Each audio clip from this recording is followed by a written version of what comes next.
Hi, welcome back to Brooksy's Bass Corner and my Essential Bass Album series, looking back at albums that in my view are essential listening for any bass player.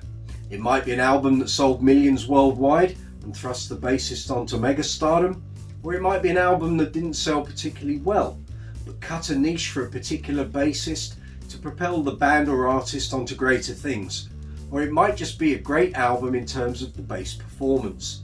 Either way, I think these albums deserve your attention, and perhaps by watching this video you might be intrigued to check out the album for yourself, and who knows, maybe it will excite you as much as it excited me when I first discovered it. Sadly, due to copyright restrictions, I can't use audio examples from the album, but where suitable I will indicate particular songs and their timestamp that I'm referring to. If you enjoy the video, please hit the subscribe button below. Hit the notification bell so that you receive notifications when I post new videos, and please give the video a thumbs up, I'd really appreciate it. If you have any comments regarding the album being discussed or the video, leave them below and I'll come back to you as soon as I can. On with this episode's album. It's David Lee Roth's Eat 'Em and Smile. This album takes us back to 1986 and featured for the first time the explosive pairing of Sheehan and Steve Vai. Looking back, the album reached number 4 in the US album charts and a rather paltry 28 here in the UK, but so much has happened in the intervening years to David Lee Roth and his band members, Roth having left Van Halen as one of the world's flashiest frontmen, only to return to them decades later, that this album has taken on an almost legendary status amongst musicians and rock lovers. It was also the first time that Billy and Steve's interstellar fretboard skills reached widespread public attention, especially here in the UK.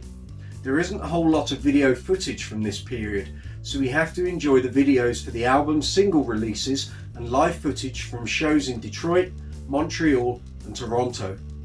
Billy used the Wife, his battered and beaten Fender Precision, with a 68 Telecaster bass neck strung with rotor sound steel round wound strings.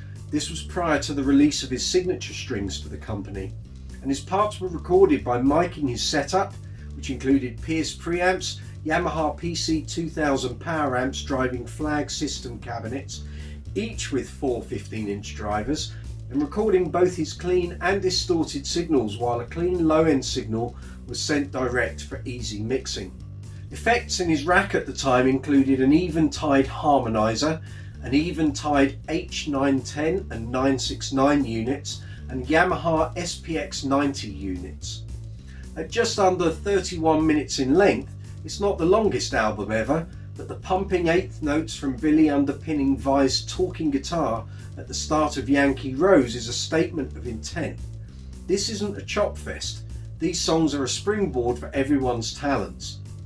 Billy's bass tone is fairly smooth sounding and less abrasive than we have come to know in the recent past, but at 2 minutes 58, the snarling, menacing Sheehan tone rears its head and locks in so well with Greg Bissonette's playing. As a song, Shy Boy dates back to Billy's time with Talis and showcases his rampant 16th note technique and his use of chords, both of which totally sit in the pocket with Greg's bass drum display. Overhand harmonics and flurries of notes in unison are traded with Steve Vai at will throughout, and listening to this song, one can only imagine how much fun the shows must have been on this tour. The line at 2 minutes 25 ends with a trill and tapped harmonics from Billy, while some pinched harmonics can be heard at 3 minutes 15. Ladies' Night in Buffalo and Goin Crazy are both played in the key of D minor, so it's no surprise that Billy makes full use of his hip shot bass extender to add some extra weight with a few low D notes on the E string, especially in Ladies' Night in Buffalo, which features a lot of pedalling, but it works in the context of the song and builds into Vai's solo at 2 minutes 30.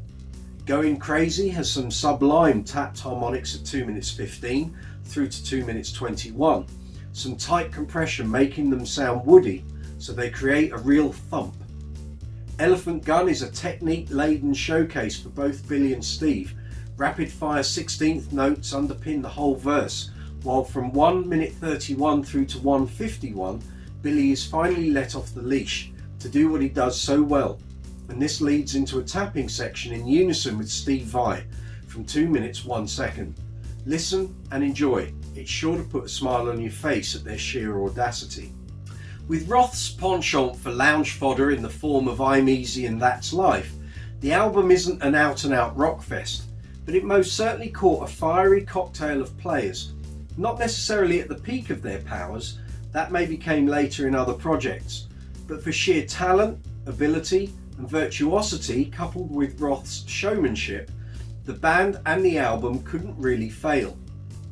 It also provided the catalyst for Billy Sheehan to catapult himself into the bass world's stratosphere, and although the Skyscraper album was a bit of a damp squib by comparison, at which point both Sheehan and Vai left the band, the impression left by Billy's work on Eat 'em and Smile was indelible.